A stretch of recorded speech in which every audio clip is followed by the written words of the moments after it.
রাধে রাধে বন্ধুরা, পূজা স্পিরিচুয়াল ওয়ার্ল্ডে সবাইকে আরও একবার একটা নতুন ভিডিওতে অনেক অনেক স্বাগত।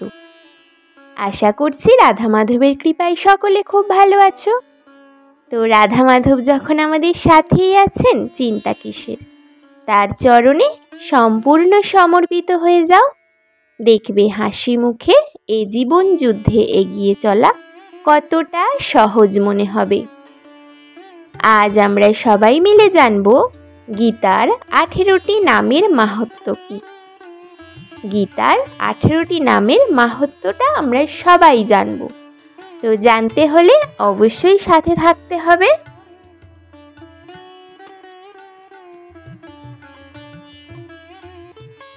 গীতার 18টি নামের মাহাত্ম্য তো আমরা সবাই মিলে বুঝব, সবাই মিলে জানব। তার আগে একটু ওই পবিত্র নামগুলো শ্রবণ করে নেওয়া যাক তাহলে।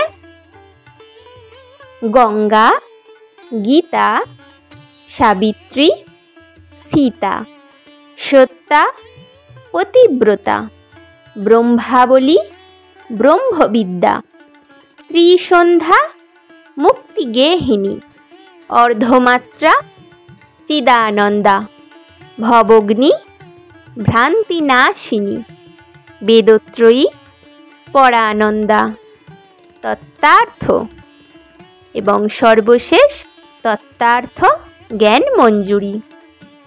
গীতার 18টি নামের মধ্যে আমরা প্রথমেই জেনে নেব গঙ্গা নামের মাহাত্ম্য। গঙ্গা এর অর্থ হলো গঙ্গায় ডুব দিলে কোনো ব্যক্তি তার সকল পাপ নাশ করতে পারে। দেখবে যখন আমরা গঙ্গায় স্নান করি মনে হয় মনের সমস্ত মলিনতা দূর হয়ে গেল। কতটা শান্তি লাগে মনে এই স্নানের পরে।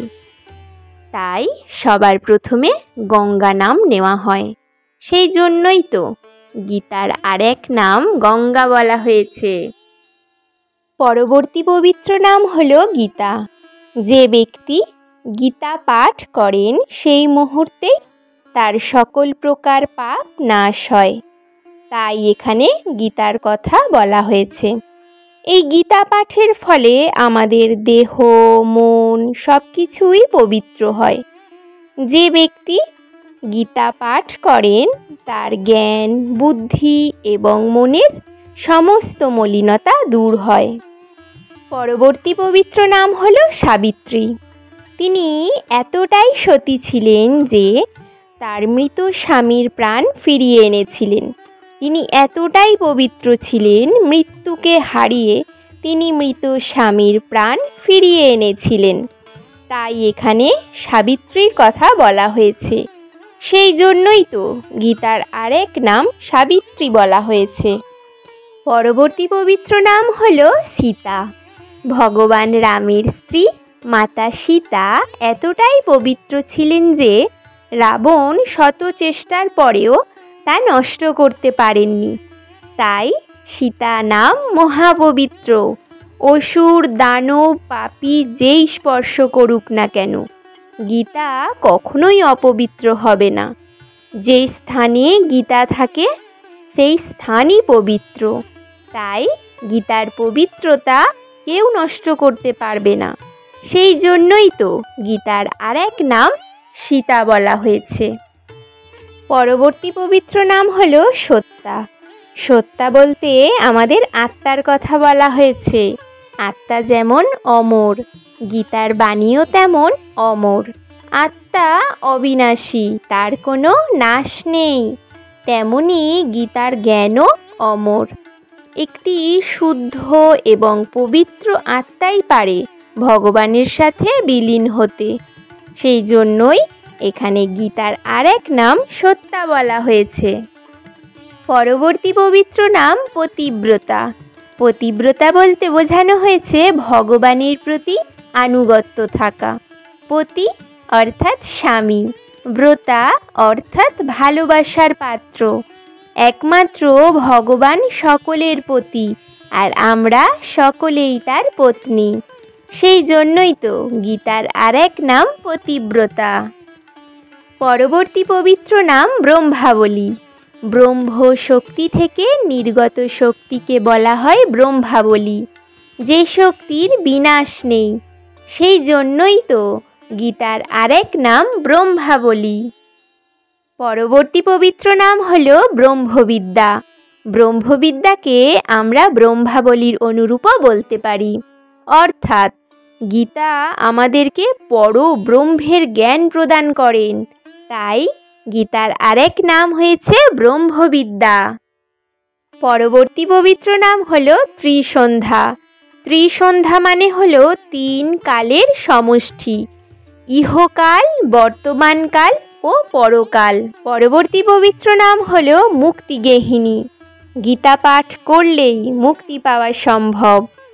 আমরা যখন গীতা পাঠ করি আমরা আমাদের জীবনের উদ্দেশ্য সম্পর্কে জানতে পারি, অর্থাৎ মোক্ষ ও মুক্তির পথ দেখায় এই গীতা, তাই এই নাম ব্যবহার করা হয়েছে। সেই জন্যই তো গীতার আরেক নাম মুক্তিগেহিনী বলা হয়েছে। পরবর্তী পবিত্র নাম হলো অর্ধমাত্রা। গীতায় ভগবান বলেছেন গীতা তার অর্ধেক এবং তিনি গীতার অর্ধমাত্রা রূপে আছেন, তাই এই অর্থ ব্যবহার করা হয়েছে। অর্থাৎ গীতার আরেক নাম অর্ধমাত্রা বলা হয়েছে। পরবর্তী পবিত্র নাম হলো চিদানন্দা। চিৎ জগতের যে আনন্দ, তাই হলো চিদানন্দা। চিৎ কথার অর্থ হলো মন, অর্থাৎ চিত্তকে আনন্দ দেয়। গীতা পাঠ করলে বা শুনলে আমাদের মন আনন্দিত হয়, সেই জন্যই তো গীতার আরেক নাম চিদানন্দা বলা হয়েছে। পরবর্তী পবিত্র নাম হয়েছে ভবগ্নি। ভব যুক্ত অগ্নি। অগ্নিতে যেমনভাবে সোনা পুড়িয়ে খাঁটি সোনায় পরিবর্তন করা যায়, ঠিক তেমনি গীতাই পারে আমাদের সকল প্রকার পাপ দূর করতে।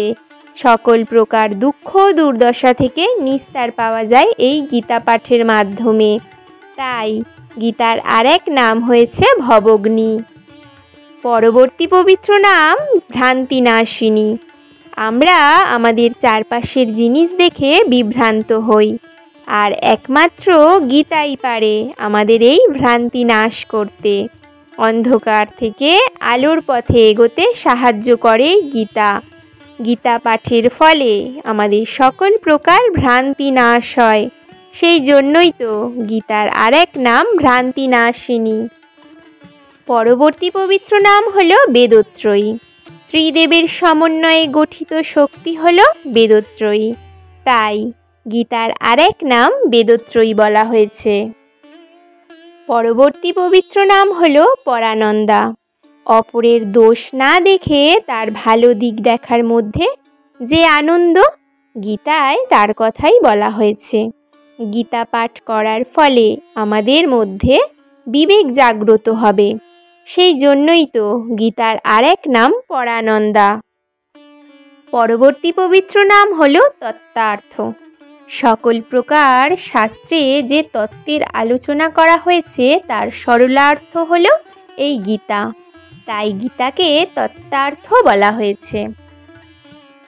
সর্বশেষ পবিত্র নাম যা হলো তত্ত্বার্থ জ্ঞানমঞ্জুরি।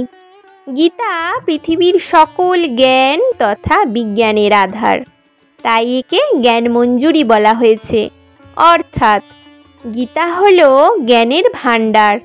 আমরা যদি প্রতিনিয়ত গীতা অধ্যয়ন করি বা শুনি, তবেই আমরা এই জ্ঞান লাভ করতে পারব। আশা করছি বিষয়টি উপস্থাপন করতে পারলাম, বোঝাতে পারলাম। সবাই খুব ভালো থেকো, সুস্থ থেকো, আর নিজের পরিবারের খুব খুব খেয়াল রেখো। সর্বশেষে একটাই কথা বলবো মেয়েদের জন্য, যেখানেই যাও না কেন নিজেদের খেয়ালটা অবশ্যই রেখো, এতটুকুই বলার। তো দেখা হচ্ছে পরবর্তী কোনো ভিডিওতে, পরবর্তী কোনো বিষয় নিয়ে আলোচনা করব। সবাই খুব ভালো থেকো, সকলকে রাধে রাধে।